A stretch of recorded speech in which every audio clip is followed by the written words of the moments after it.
बच्चों, आप सभी का स्वागत है। आज का हमारा 22वां अध्याय है यात्रा की तैयारी। किसी भी कार्य को सफलतापूर्वक पूर्ण करना है तो उस कार्य की योजना करना आवश्यक है। चाहे कार्य कोई भी हो, योजनाबद्ध तरीके से करना आवश्यक है। इस पाठ में वही यात्रा की तैयारी हो रही है। इस पाठ में पात्र है निशा, निशांत की माँ मीना और पिताजी। निशा और निशांत को दशहरे की छुट्टियां लगी है। वे इस छुट्टी में कहीं घूमने जाना चाहते हैं, इसलिए घर में बैठकर विचार विमर्श कर रहे हैं। यानी सभी की राय ली जा रही है कि कहाँ घूमने जाना है, इसलिए वे बैठे हैं। इस पाठ में जो निशा और निशांत को छुट्टियां लगी, घूमने जाने की योजना के उद्देश्य से बैठे हैं। और सबसे पहले निशा जो है अपना विचार रखती है, कहती है कि इस बार की छुट्टियों में हम मैसूर घूमने जाएंगे। मैसूर यह शहर बहुत ही प्रसिद्ध है, कर्नाटक राज्य में स्थित है। सबसे बड़ा दूसरा शहर है। बेंगलोर से लगभग 150 किलोमीटर की दूरी पर है। यहाँ पर आप मैसूर का यह दृश्य देख सकते हैं। बहुत ही सुंदर शहर।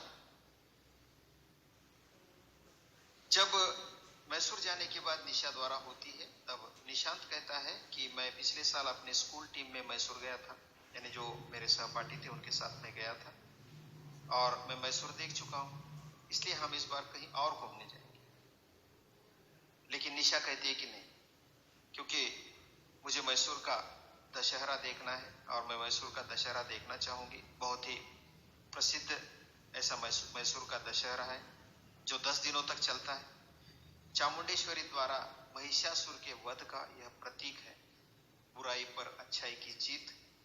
पूरा महीना मैसूर महल को रोशनी से सजाया जाता है, इसलिए मैं मैसूर शहर का यह मशहूर दशहरा देखना चाहूंगी।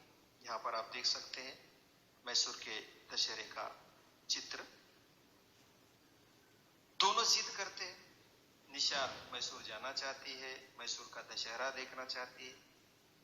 निशांत मैसूर जा चुका है और वह मैसूर देखना नहीं चाहता, कहीं और जाना चाहता है। दोनों जिद कर रहे हैं, जैसे आमतौर पर घर में भाई बहन करते हैं। आप लोग भी किसी बात को लेकर जिद करते हैं, तभी पिताजी समझ जाते हैं कि दोनों की बहस जुड़ी है। तब पिताजी दोनों को समझाते हैं, कहते हैं कि इस समय छुट्टी का माहौल है और ऐसे समय में मैसूर के लिए आरक्षण मिलना बहुत मुश्किल है, तो हम मैसूर की जगह कन्याकुमारी चलेंगे। तो पिताजी ने दोनों को समझाया और इस समय की भीड़ का और इस समय की रेल की जो दशा है और जिसमें आरक्षण नहीं मिलता है, आप यहाँ देख सकते हैं कि रेलवे स्थानक पर काफी भीड़ है और छुट्टियों में, आमतौर पर छुट्टियों में काफी भीड़ होती है। इसलिए पिताजी ने कन्याकुमारी, जो तमिलनाडु राज्य में स्थित है, उस स्थान को देखने की बात कही। पिताजी जब कन्याकुमारी जाने की बात करते हैं तब निशा बहुत खुश होती है, और क्योंकि उसने कहीं पढ़ा था, कहीं सुना था, और कहती है तब तो बहुत मजा आएगा। कन्याकुमारी में 3 सागरों का संगम होता है।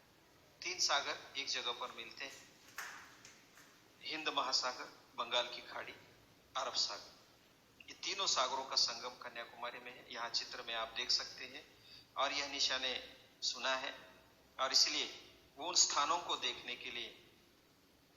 का उसे अब यह मौका मिला है, इसलिए वो बहुत खुश होती है। वहां हम सूर्योदय भी देखेंगे और सूर्यास्त भी देखेंगे। पिताजी ने और आगे भी कहा कि सूर्योदय और सूर्यास्त भी देख सकते हैं। आम जगह पर सूर्योदय सूर्यास्त होते हैं, लेकिन खासकर कन्याकुमारी का सूर्योदय और सूर्यास्त जो है बहुत ही मशहूर है। वहां पर दूर दूर से लोग देखने आते हैं। वहां की छटा जो है बहुत ही सुंदर दिखाई देती है सूर्योदय और सूर्यास्त की। यहाँ पर चित्र के माध्यम से आप देख सकते हैं। पिताजी कहते हैं एक बात और है बेटी, कि पूर्णिमा के दिन, यानी पूर्णिमा का जो समय होता है, उस दिन शाम को कन्याकुमारी में, यानी 2 चीजें एक साथ देखने का। पूर्णिमा के दिन कन्याकुमारी में चंद्रमा का उदय और सूर्य का अस्त, दोनों एक साथ देख सकते हैं, दोनों एक साथ, और कहीं नहीं। और कन्याकुमारी में यह बहुत ही मशहूर ऐसा स्थान है कि जहां पर चंद्रमा का उदय और सूर्य का अस्त दोनों एक साथ देख सकते हैं। चित्र में आप देख सकते हैं। और अपनी पत्नी से वो पूछते हैं कि मीना तुम भी चलोगी, तुम्हें छुट्टी मिल जाएगी? माँ कहती है क्यों नहीं, मेरी तो काफी छुट्टियां बाकी है, मैं भी तुम्हारे साथ चलूंगी, मुझे आराम से छुट्टियां मिल जाएगी। लेकिन ये तो हो गया, हमारे जाने का स्थान निर्धारित हो गया, हम क्या देखेंगे, लेकिन हम कन्याकुमारी जाएंगे कैसे, यह प्रश्न मीना ने किया। तब पिताजी कहते हैं कि हम तिरुवनंतपुरम तक राजधानी एक्सप्रेस से जाएंगे, क्योंकि सीधे कन्याकुमारी तक तो आरक्षण मिलना मुश्किल है, तिरुवनंतपुरम तक मिलेगा, वहां तक हम राजधानी एक्सप्रेस से जाएंगे और वहां से कन्याकुमारी ज्यादा दूर नहीं है, रेल या बस से जा सकते हैं। यहाँ पर रेल का दृश्य और तमिलनाडु राज्य में चलने वाली बसेस का दृश्य है।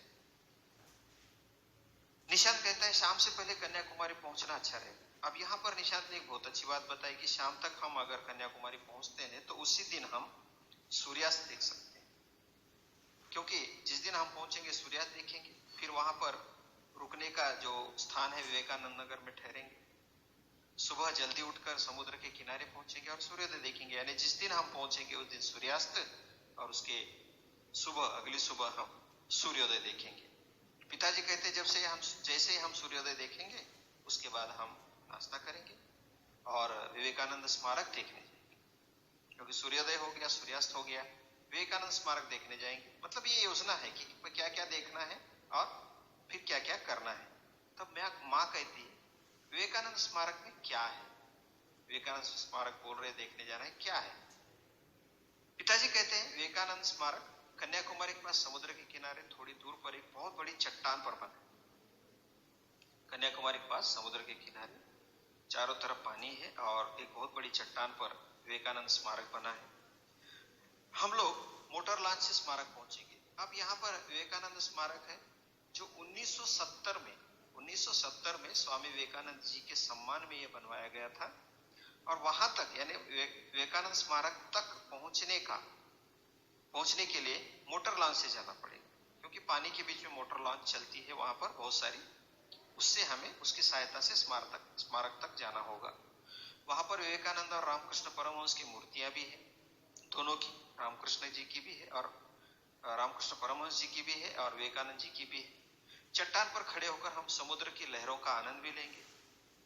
बड़ी बड़ी चट्टानें हैं, उस पर खड़े होंगे और समुद्र की लहरें किस प्रकार उठती है उसका आनंद भी लेंगे। यहाँ चित्र में आप देख सकते हैं विवेकानंद जी की प्रतिमा है और रामकृष्ण परमहंस जी की भी प्रतिमा है। अब मोटर लॉन्च से जाया जाता है वहां पर, तो ये मोटर लॉन्च है और ये पानी में इस प्रकार से मोटर लॉन्च चलती है। यात्रियों को उस किनारे से जो विवेकानंद जी का स्मारक है वहां तक पहुंचाया जाता है। निशा कहते बहुत अच्छा, वहां से मैं सीपी और शंख लाऊंगी। अब छोटी बच्ची है तो सीपी और शंख उसे खेलने में काफी मजा आता है उसके साथ, और उसे पता है वहां सीपी और शंख मिलते हैं। पिताजी निशांत को कहते आज ही जाकर रिजर्वेशन करा लो, रिजर्वेशन यानी आरक्षण जो रेल में यात्रा करने के पूर्व किया जाता है। हाँ, एक बात याद रखना, यात्रा में कम सामान रखना चाहिए। अब यहाँ पर सीपी और शंख का चित्र भी आप देख सकते हैं। पिताजी निशांत को आरक्षण करने के लिए कहते हैं और एक बात बताते हैं कि यात्रा में कम सामान रखना चाहिए। यात्रा करते समय हमें जितना कम हो सके उतना सामान लेना चाहिए, जिससे कि कम सामान अगर होता है तो बहुत आराम होता है। कहा भी गया है कि कम सामान बहुत आराम, तो इससे क्या हो जाएगी, यात्रा सुखद बन जाएगी। यहाँ पर कोष्ठक में निम्नलिखित प्रश्नों के उत्तर दिए हैं, तो सही जगह पर जो उत्तर होगा उसको जोड़ना है। काफी, संगम, राजधानी, मोटर लॉन्च। पहला प्रश्न है कन्याकुमारी में 3 सागरों का डैश डैश होता है। हम तिरुवनंतपुरम तक डैश डैश एक्सप्रेस से जाएंगे। मेरी तो डैश डैश छुट्टियां बाकी है। हम लोग डैश डैश से स्मारक पहुंचेंगे। तो देखते हैं इसके उत्तर क्या होगा, आप लोगों को पता ही हो गया होगा। कन्याकुमारी में 3 सागरों का संगम होता है। हम तिरुवनंतपुरम तक राजधानी एक्सप्रेस से जाएंगे। मेरी तो काफी छुट्टियां बाकी है। हम लोग मोटर लॉन्च से स्मारक पहुंचेंगे। यहां पर गृह कार्य के लिए आप प्रश्न है, निशा मैसूर क्यों जाना चाहती थी, पहला प्रश्न। दूसरा है निशा का परिवार कन्याकुमारी कैसे जाएगा। तीसरा प्रश्न, शाम से पहले कन्याकुमारी पहुंचना क्यों जरूरी है? पूर्णिमा की संध्या को कन्याकुमारी में क्या देख सकते हैं? पांचवा प्रश्न है, लोग विवेकानंद स्मारक कैसे पहुंचते हैं?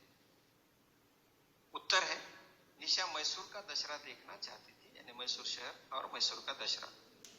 निशा का परिवार राजधानी एक्सप्रेस से रेल द्वारा तिरुवनंतपुरम तक जाएगा और वहां से रेल या बस द्वारा कन्याकुमारी जाएगा। तीसरे प्रश्न का उत्तर है, शाम से पहले कन्याकुमारी पहुंचना इसलिए आवश्यक है क्योंकि उस दिन कन्याकुमारी का सूर्यास्त देख सके। चौथे प्रश्न का उत्तर है, पूर्णिमा की संध्या को कन्याकुमारी में सूर्यास्त और चंद्रमा का उदय एक साथ देख सके। पांचवें प्रश्न का उत्तर है, लोग विवेकानंद स्मारक तक मोटर लॉन्च द्वारा पहुंचते हैं। तो इस प्रकार प्रश्नों के उत्तर है। इस पाठ में आप सभी ने सहयोग दिया, इसके लिए सभी का धन्यवाद।